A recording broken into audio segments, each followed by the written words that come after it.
Hello there, Bonnie here, pouring some wisdom into your day, carrying on my question series. I looked, there's only 4 more left, which is pretty exciting. So today's question is, who do I think is smart but is actually full of it? And I had some thoughts about answering this question, and I don't think that I will answer it on YouTube to the world, naming the actual people. I have some people in mind, but I don't think that it's a good idea to just publicly say that I think that they are full of it and are not actually smart. And so, what I thought I would do is identify some traits that came to me when I was thinking about this question. Like, why do we think that some people are really smart? Why is that sort of our default mode? What is it about them? And how can we sort of think about what they're actually saying? So the first one is, I think that we often confuse confidence with being smart. And I've kind of just used this in my own life. Even if I'm not 100% sure of the answer, if I say it confidently enough, the people around me are persuaded and believe what I'm saying. And then I have to go back and double check and really make sure that I'm saying the correct thing and correct myself if I'm not. So I think it's really easy to confuse confidence with people knowing what they're actually talking about, and the reverse as well. It's easy to dismiss people about what they're talking about when they're not saying it confidently. So that was one thing that came up for me.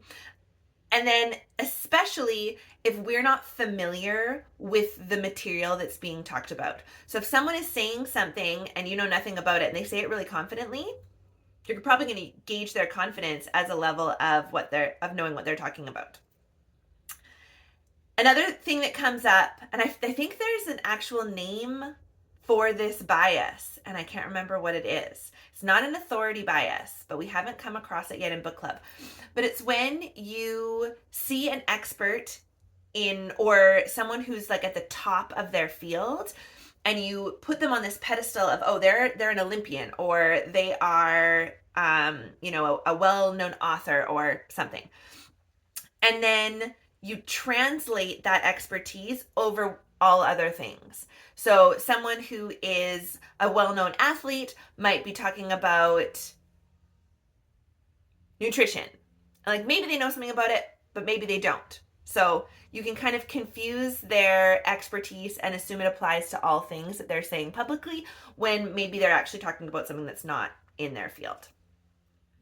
And then the other thing that people do that can convince you that they are intelligent and smart and know what they're talking about is by saying words like, blank, right? Looking for confirmation, that's not true, right? Something against something you've said, or this is true, and they're sort of asking for that confirmation for you. That, when someone does that in conversation with me, that leads me to believe that they are, it's kind of a red flag actually, that they're like maybe not as sure as they think they are and they're manipulating the conversation, or that they really know what they're talking about, and I kind of have to like suss it out. So that's what I came up with in this question, not naming any names of people that I think are smart and are actually full of it, just in case they happen to be one of the 2 viewers who see this video. I would hate for them to feel bad that I think that about them. So I'll just keep it to myself. Not all things are meant to be said. So I hope you enjoy thinking about this question about who you think is smart and is maybe just putting on a bit of a facade, and give yourself your own confidence in things that you really do know about. Okay, take care and have a magical day.